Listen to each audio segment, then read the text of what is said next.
Ça faisait longtemps que j'avais pas fait une petite sélection de livres et je sais que vous aimez ces contenus. Bienvenue ici Johan Yangting et aujourd'hui je vais vous parler de mes lectures de l'été.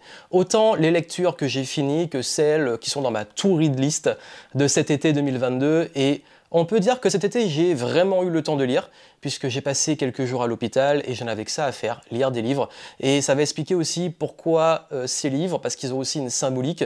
Je lis généralement les livres selon mon humeur, selon mon mood, donc le fait que j'ai fait ce séjour à l'hôpital et que c'est peut-être la première fois de ma vie où j'envisage vraiment la possibilité que je puisse mourir. Je vous rassure, c'est rien de grave avec le recul, là je vais bien. Peut-être que j'en parlerai par la suite avec le recul, où ça a amené, peut-être pas. Mais en tout cas, c'est vrai que ça a été une expérience assez difficile, un peu traumatisante.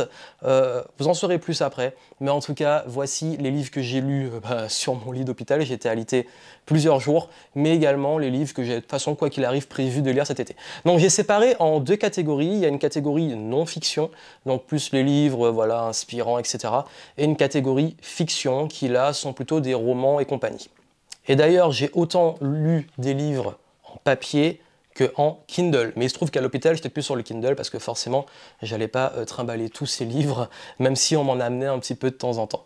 Donc voilà, voici le contexte et on va commencer avec la sélection. Le but, c'est pas de vous faire des résumés, mais partager. Vraiment, c'est un petit partage à la cool de ces livres. Et je vous dirai à la fin, justement, une grosse leçon que j'ai tirée de ça, même si je pense, soit je ferai un contenu, soit je ferai pas, j'estimerai. Avec le recul, j'aime pas faire les choses à chaud, mais c'est vrai qu'en juillet, ça a été un mois assez particulier, ce petit séjour. Ça a été dur, mais ça a été une bonne façon aussi d'évoluer, voilà. On prend les choses de la vie, on s'améliore, on avance. Et j'aime beaucoup la citation qui dit qu'on a deux vies et la deuxième commence quand on réalise qu'on n'en a qu'une. Et là, pour la première fois de ma vie, moi qui n'ai pas de problème de santé, moi qui suis toujours très en forme, moi qui fais énormément de sport, même la veille, j'avais fait énormément de sport, j'étais en très bonne santé quand c'est arrivé, ben, tout peut arriver. Et c'est pour ça que j'ai choisi ces livres, et vous allez vraiment comprendre pourquoi. Le premier, je l'ai lu sur Kindle, donc je ne vais pas vous le montrer en papier, c'est The Surrender Experiment. Donc c'est l'expérimentation, on peut dire, de se laisser aller à la vie. Donc surrender, la traduction littérale, c'est plus se rendre.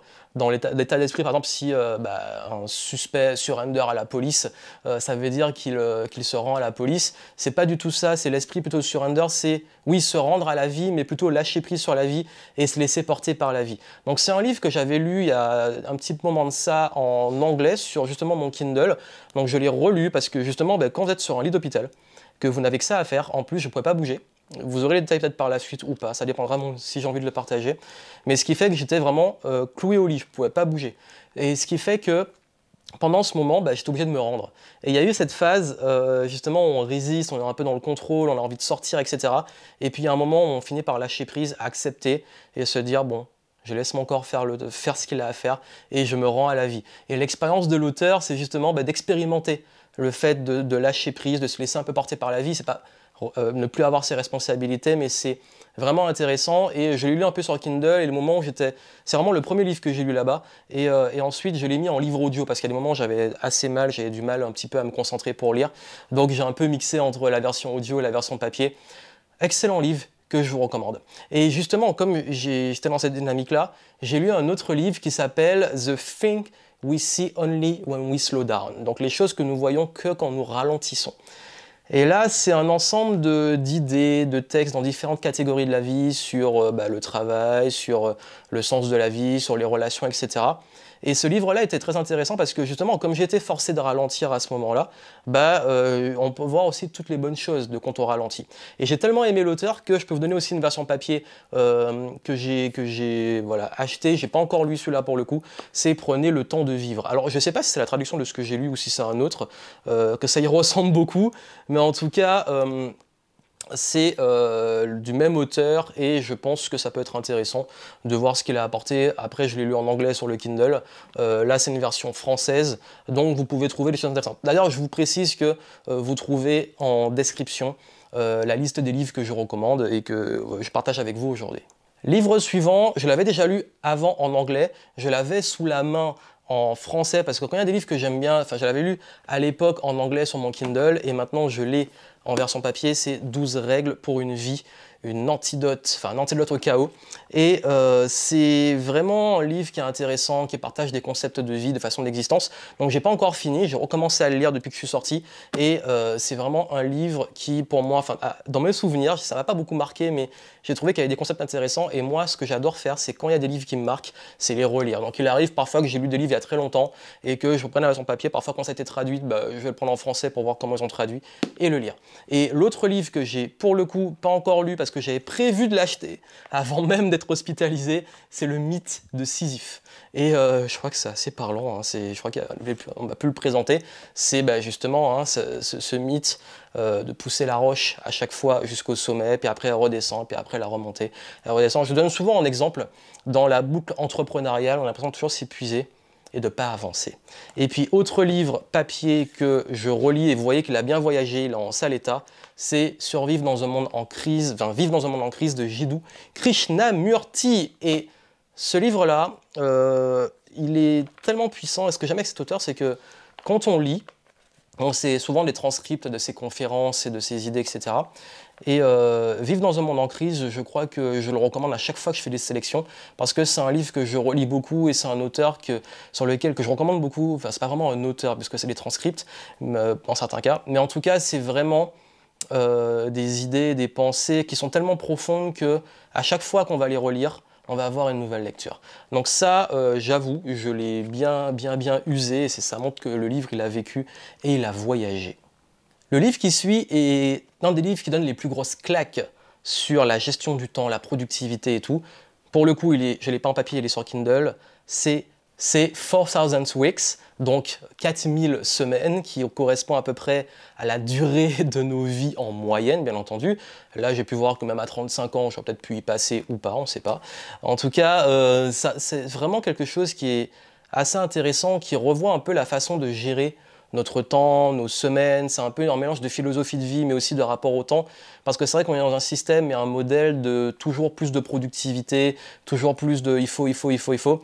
Et là, on se rend compte justement de la réelle valeur du temps. Et c'est la philosophie que je défends, que je vous dis souvent, c'est que la productivité, le but, c'est pas de faire plus, de s'épuiser et de faire rentrer un maximum dans les heures dans nos journées. Au contraire, c'est de trouver un rythme, un modèle, des cycles qui nous correspondent et qui fassent qu'on avance. On a besoin d'avancer, de progresser, de faire des choses, mais aussi de prendre soin de soi et de construire une vie qui a du sens. Donc, on se dit souvent comment réussir dans sa vie et pas assez réussir sa vie. Et ce livre-là, il est vraiment intéressant si vous avez envie d'avoir vraiment un recul sur votre rapport au temps et changer ce rapport au temps. Ça, c'est vraiment un livre que je recommande. Et justement, dans la lignée, j'ai lu, et ça c'était un petit peu au début juillet, avant que tout ça arrive, The Mountain is You, encore une fois sur Kindle. La montagne, c'est vous. Et c'est un livre axé dans le personnel, et qui montre en fait finalement que la plupart de nos blocages et nos problèmes, ça vient de nous. Donc je le recommande fortement, et je vais finir par un livre aussi qui met une grosse claque que j'ai lu pendant, parce que vous avez du contexte, hein, j'étais au Portugal en juin, je partageais pas mal de contenu et tout, et pendant ce voyage, j'ai lu The Weirdest Book Ever, donc le livre le plus rude qui a existé, je ne sais pas comment traduire littéralement, et ce livre, c'est vraiment de personnel assez rentre-dedans, responsabilité, etc. Et ça va amener justement à un des ouvrages que j'ai là, qui va arriver et qui va clôturer les non-fictions. Donc oui, j'ai eu le temps de lire beaucoup de livres. On va clôturer le chapitre non-fiction avec 3 livres, mais qui restent sur la même chose, c'est sur justement Jung. Donc, j'avais ces 2 livres sur justement les pensées, philosophie, etc. de Jung, et sur les synchronicités et sur l'homme à la découverte de son âme, donc qui sont 2 bons gros pavés. Il faut s'accrocher, il faut quand même rentrer dedans. Et il y a Frédéric Lenoir, donc qui a justement, on va dire, vulgarisé les pensées de Jung, et du coup ça, les premiers que je vous ai montrés, je les ai déjà lus, et voilà, bon, je n'ai pas forcément tout intégré, et j'ai commencé, celui-là je l'ai acheté depuis un petit moment quand même, mais j'ai commencé justement à avoir l'approche un peu différente. Et on va finir par une philosophie un peu différente. Là, je vous ai parlé de choses ralenties, un peu plus philosophiques, etc.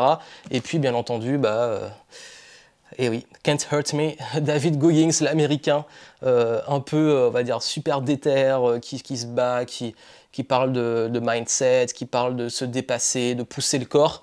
Alors, c'est intéressant, ça montre justement comment se dépasser, comment se pousser et tout.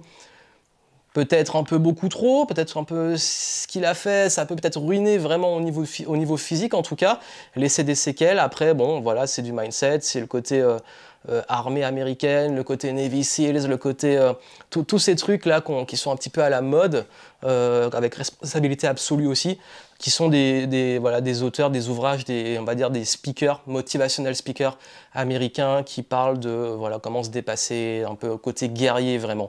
Donc ça c'est une autre approche, mais moi j'aime bien avoir différentes approches. L'approche un peu plus douce, philosophique, spirituelle et l'approche guerrier, et je pense que c'est le mix des deux qui est intéressant. Donc voilà pour les non-fictions, donc vous avez vu, il y a quand même pas mal de choses, ça fait beaucoup, mais encore une fois, hein, je fais assez vite, je vais pas vous dire à quel moment j'ai lu quoi et tout, mais il y a une grosse partie que j'ai lu, on va dire, entre fin juin, juillet, et puis une grosse partie, surtout sur iPad, pendant que j'étais à l'hôpital.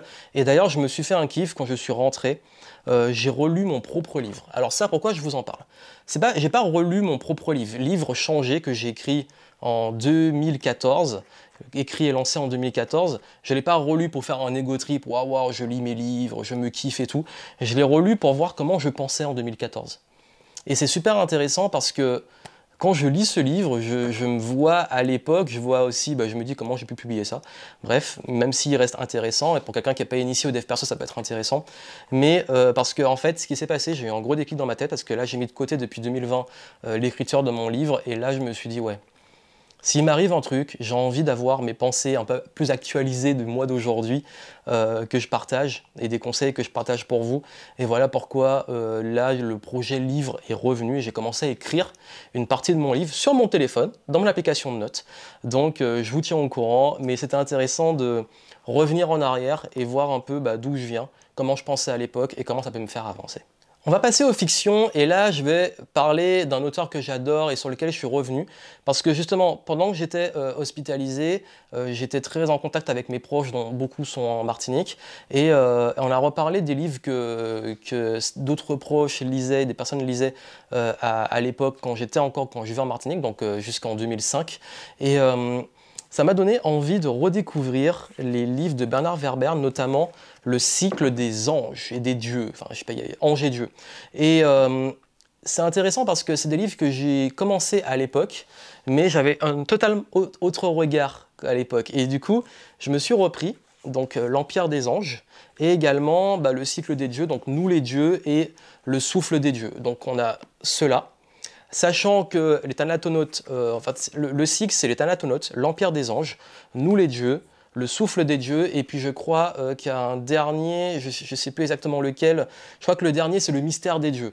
Et en fait, cet ensemble de livres parle d'un pas mal de choses, beaucoup, mais ça reste quand même très axé fiction, mais avec une part aussi de spiritualité, et j'adore. J'adore parce qu'à l'époque, j'avais adoré le Thanatonautes, et vous allez comprendre, ça va vous donner une porte ouverte sur la petite surprise que j'ai laissée pour la fin. Et d'ailleurs, l'ouvrage, les autres, en fait les deux autres, le tout premier du cycle et le tout dernier, ils sont en Martinique, donc chez ma famille. Et après, j'avais perdu quand j'ai déménagé et tout. Donc là, en ce moment, j'ai repris l'Empire des Anges, j'ai commencé. En ce moment, au moment où je tourne, je suis en train de le lire et je vais enchaîner sur ceux-là, que j'avais pas encore lu à l'époque. Mais je sais que Thanatonautes et l'Empire des Anges, à l'époque, m'avaient énormément marqué. Et c'est des livres qui ont eu un gros impact dans ma philosophie de vie, surtout ce qui m'est arrivé après, notamment en vivant le deuil, des moments difficiles et tout. Donc, voilà, comme quoi il y a des romans qui sont vraiment inspirants. Ensuite, j'ai lu pour mon divertissement de temps en temps Contes et légendes des Antilles. Voilà, je suis martiniquais et c'est des petites histoires. Enfin, quand j'étais petit, il y avait c'était les grands-parents, les grandes-tantes, les grands-oncles qui racontaient toujours des histoires du folklore antillais, les trucs qui ont toujours des grosses leçons de morale pour justement garder les enfants tranquilles et leur faire un peu peur. C'est souvent des histoires, souvent avec le diable ou les trucs très religieux.